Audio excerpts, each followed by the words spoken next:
In a city where the sky always seemed gray, even on sunny days, an old building stood as if it carried too many memories to remain standing.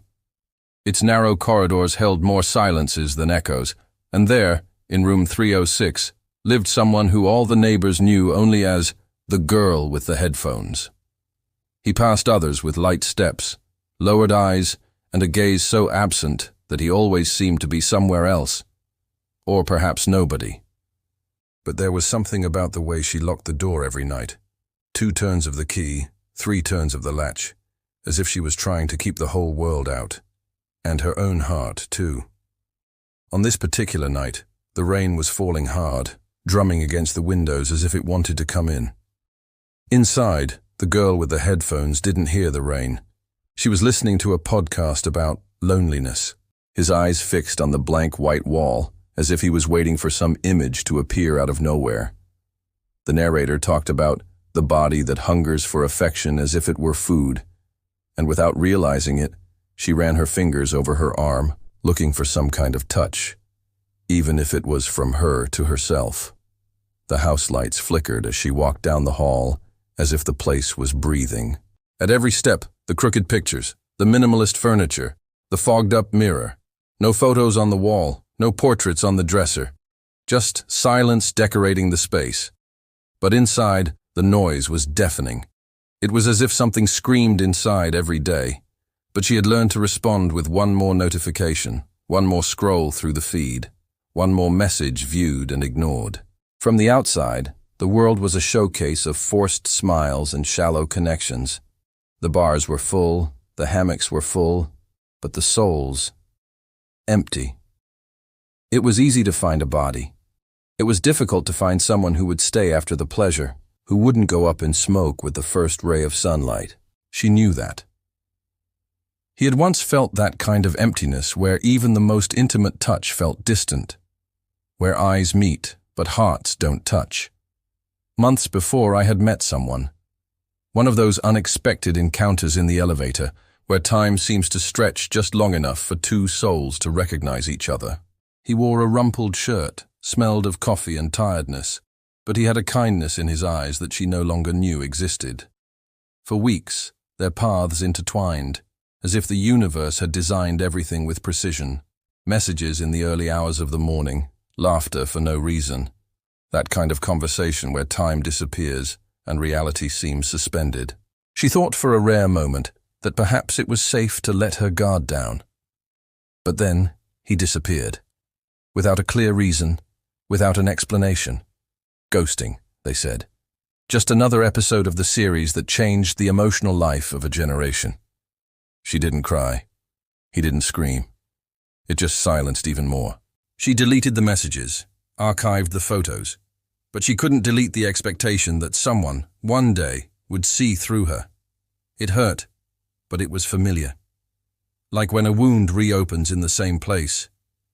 You already know what it feels like, but it still hurts. In the present, she now moved around the house like a shadow. The cell phone on the table vibrated with notifications, but she didn't ring it.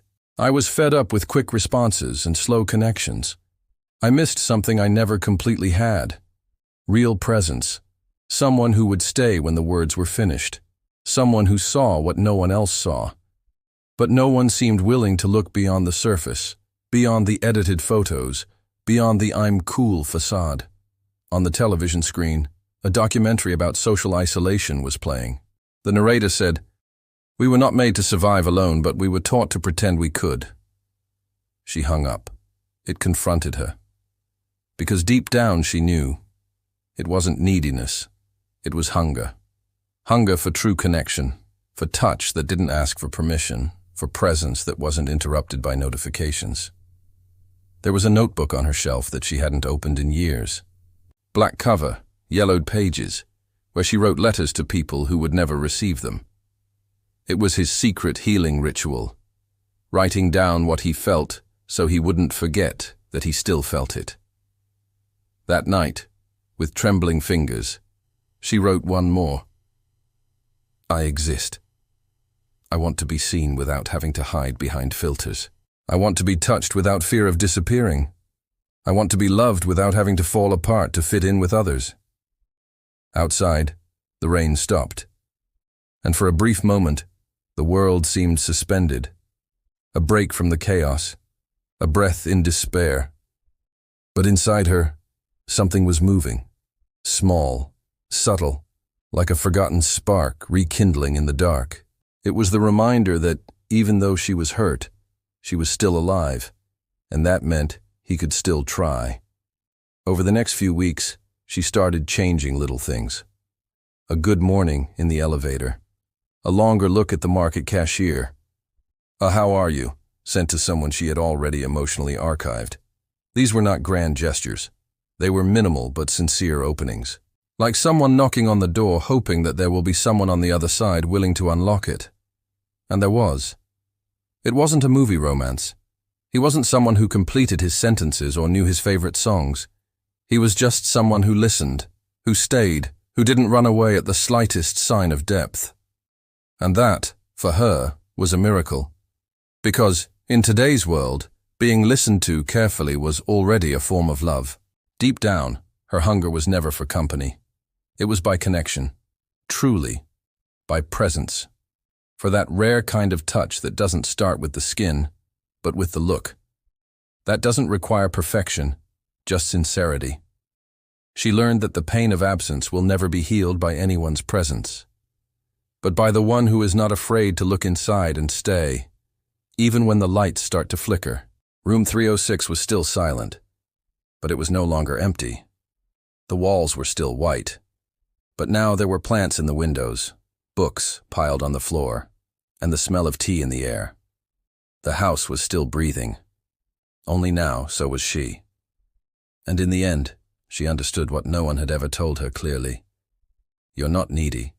You're hungry for something the world has taught you to fear. Real connection.